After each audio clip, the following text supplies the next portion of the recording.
Վերադառնալով հարցի ելակետային ձևակերպմանը, համարվում է արդյոք Հայաստանը ավտորիտար երկիր։ Պետք է ասենք, որ այդ համարելը, ինչը որ ենթադրում եմ նաև այստեղ քաղաքագիտություն ուսումնասիրած մարդիկ, միշտ իմացել են, որ այդ համարողները, այսպես ասած, եվրոպական համայնքն է։ Արևմտյան համայնքն է, էլի, որովհետև օրինակ կան աշխարհում շատ հզոր պետություններ, Չինաստան, Հնդկաստան, այլ երկրներ, օրինակ Բրազիլիա, որոնք իրենց, այսպես ասած, առաքելությունը չեն դարձրել, հա, ուրիշներին չափել, այ դուք ժողովրդավար եք, դուք ավտորիտար եք, դուք բռնապետական եք եւ այլն։ Եվ այդ ակունքը հասկանանք էլի համարելու որտեղից է գալիս, որ հասկանանք հիմա արդյոք այդ հարցադրումը համարելու ակտուալ է, թե ակտուալ չի։ Առանցքը դրեցին պետությունները երկրորդ աշխարհամարտի ժամանակ պատերազմեցին, շատ հոգնեցին, հասկացան, որ այդ պատերազմը ծնող պատճառը գլխավորապես ավտորիտար ռեժիմն է եղել, այսինքն այն ժամանակ, երբ որ մի պետության ներսում կարող են խարխլվել ամբողջ ժողովրդավարական հիմունքները, կարող է սերմանվել ատելություն, կարող է սերմանվել վախ, պատերազմի հանդեպ այդ ինչ-որ նացիստական ձգտումներ եւ այլն, այս ամեն ինչը թունավորում է ամբողջ միջավայրը եւ հանգեցնում է պատերազմների եւ պետքա այլևս հոգնած լինելով պատերազմելով ստեղծել մի աշխարհակարգ, որտեղ պետքա համարենք, որ պետությունները, լավ պետությունները, այսպես ասած, ժողովրդավար պետությունները պետք է ունենան 3 հիմնական մետրիկա, որպեսզի չհամարվեն ավտորիտար կամ ավելի բռնապետական եւ այլն։ Առաջինը դա իհարկե շեշտը դրվեց շատ գլխավորապես մարդու իրավունքների հարգումը եւ այդ ամբողջ կառուցակարգերը, որտեղ պետությունը պետքա սահմանափակված լինի մարդուն միջամտել իր հիմնական իրավունքները իրականացնելիս, այսինքն մարդն է ազատ, մարդն է հիմնական իրավունքի կրողը եւ պետությունը չպետք է մտնի մարդու իրավունքների եւ ազատությունների շրջակայք, այս ելակետը։ Երկրորդ կարևոր ելակետը ժողովրդավարության, որպեսզի իշխանությունների միջև լինի բալանսավորում, հակակշռում, հանկարծ չլինի իշխանության մեջ այնպիսի մի կոնսոլիդացիա, այնպիսի մի ուժ, որը կարողանա փաստացի ուզուրպացնել մնացած իշխանությունները եւ պետքա իրենց լիազորություններով լինեն այնպես, որ կարողանան մեկ մյուսին բալանսի բերել։ Եվ երրորդը իհարկե էլեկտորալ պրոցեսն է, որպեսզի մարդիկ ազատ կամահայտնությամբ կարողանան ձևավորել այդ իշխանությունը։ Հիմա գանք այս վերջից ամենաակնհայտից էլեկտորալ պրոցեդուրաներից,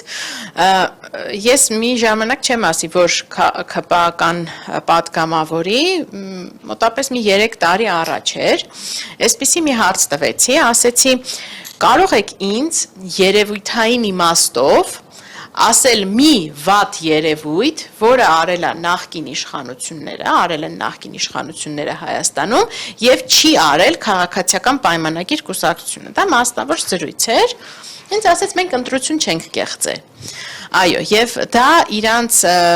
ես գիտեմ էլի շատ նաեւ թեժ շրջանառվում է իրենց ներքին շրջանակներում, երբ որ փորձում են ներքուստ ինչ որ մի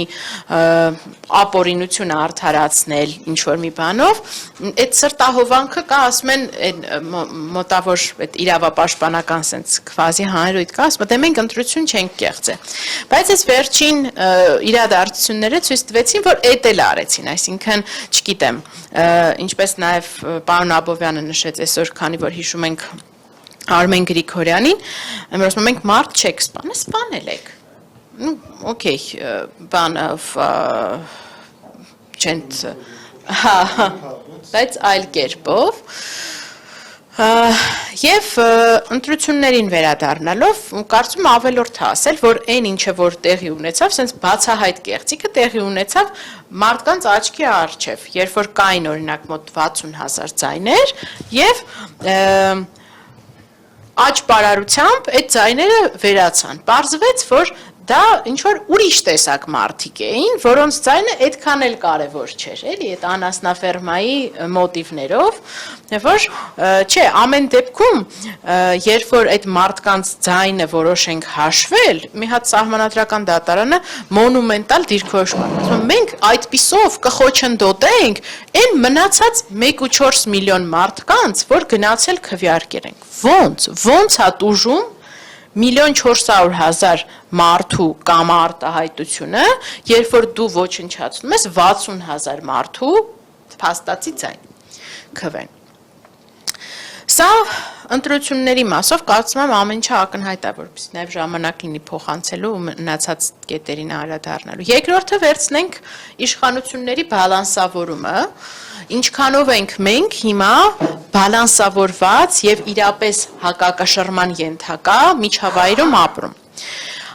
Ամենացայտուն օրինակը դե սենց ասեմ, ի սկզբանե, երբ որ մեր սահմանադրությունը փոփոխվում էր, թե հետո արդեն ուրիշ քննարկման առարկա էր, լավ էր թե վատ էր, այս խորհրդարանական մոդելը եւ այս խորհրդարանական մեծամասնությունը երաշխավորող մոդելը արդեն իսկ այդ հարցը կանխակալ կանխորոշում էր, որ մեծ հաշվով էլ գործադիր ու օրենսդիր տարբերակվածություն չի լինելու, հենց ձևավորվեց այդ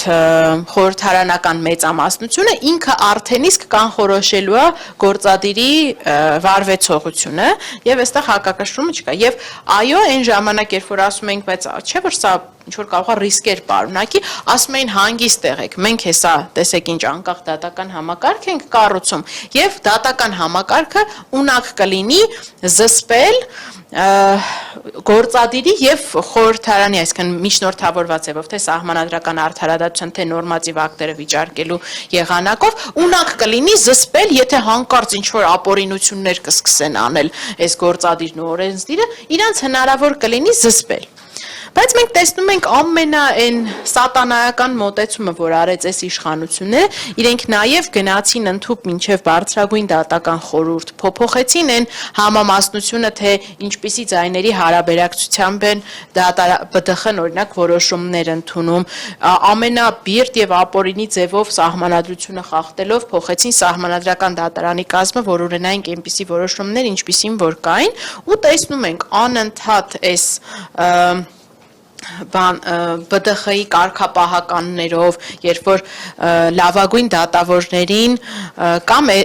հորդորներով, կամ այսպես կոմպրոմատների ինչ-որ բաներ ճնշումներով, կամ ԲԴԽ-ի ճնշումներով ըստ էության մեկուսացրեցին եւ սարքեցին դատական համակարգը ենթակա համաճիկ համակարգ։ Այսինքն երկրորդ կոմպոնենտը եւս մենք տեսնում ենք, որ այլևս չեմ վախենա ասել, փլված է բովանդակային իմաստով։ Եվ երրորդ ամենակարևոր կոմպոնենտը, որին ամեն օր ենք